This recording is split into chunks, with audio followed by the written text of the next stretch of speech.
What have been the most frequently asked questions that you've received about the work of the General Book of Discipline?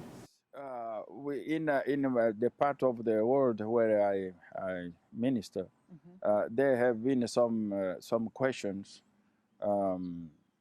especially the area of how why the Book of Discipline is changing edition every 4 years. Why not have something that can last for a period of time? That question came very often to me. And what was your response? Well, my response is that is unless the General Conference changes, we have to continue with what has been approved by the General Conference. As often, questions are also linked to certain fears. The fear, on one hand, does that not divide our church? And I think if we get it right around the essentials that connect us together, we will even be stronger. Because when the church grew in the 19th century, the Book of Discipline was a very thin book with only essentials in it. And now we have added so many things, and contexts are different. Right. So that's one element. And the other element is that even these details, they are in many ways very good things in it. So it's not to say they have no worth or they are bad, not at all. But simply they do not help in each of the different contexts. So we said we want to keep them. It's not to throw them away, but it's like a different part.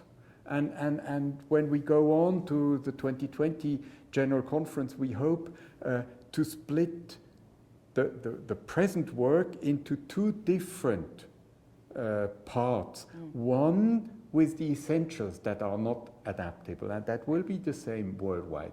And keep the other details, which have a lot of valuable things in it, in a different part, so that we can all learn from that.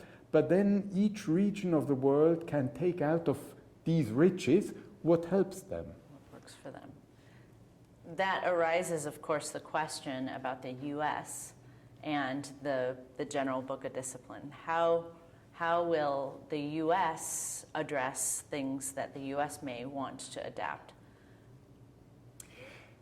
Yes, I think that's a question which comes up more and more because people in the US realize that if everything which concerns the US needs to go on the General Conference level, there are so many other people there that discuss it with them, that vote on it, even if it does not concern them.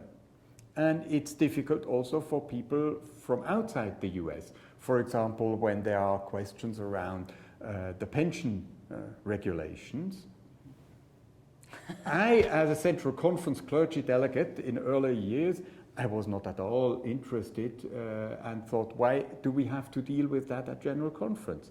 So I think for the US to find a way where they can conference on the particular US issues will be something very important, and I hope that in journeying up to 2020 there will be good solutions that help also the US church. Excellent.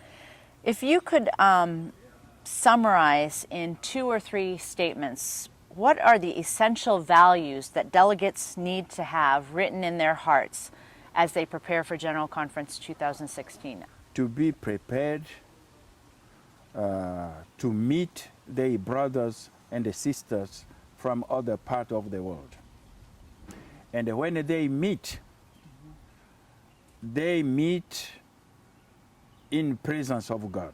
Put emphasis on what is uniting us. and not what is dividing us. If we come to General Conference with this kind of thoughts, this kind of ideas and predisposition, that we are coming to discuss issues which are uniting us, so that we can move together facing these challenges of being worldwide church in the 21st century and beyond. Amen.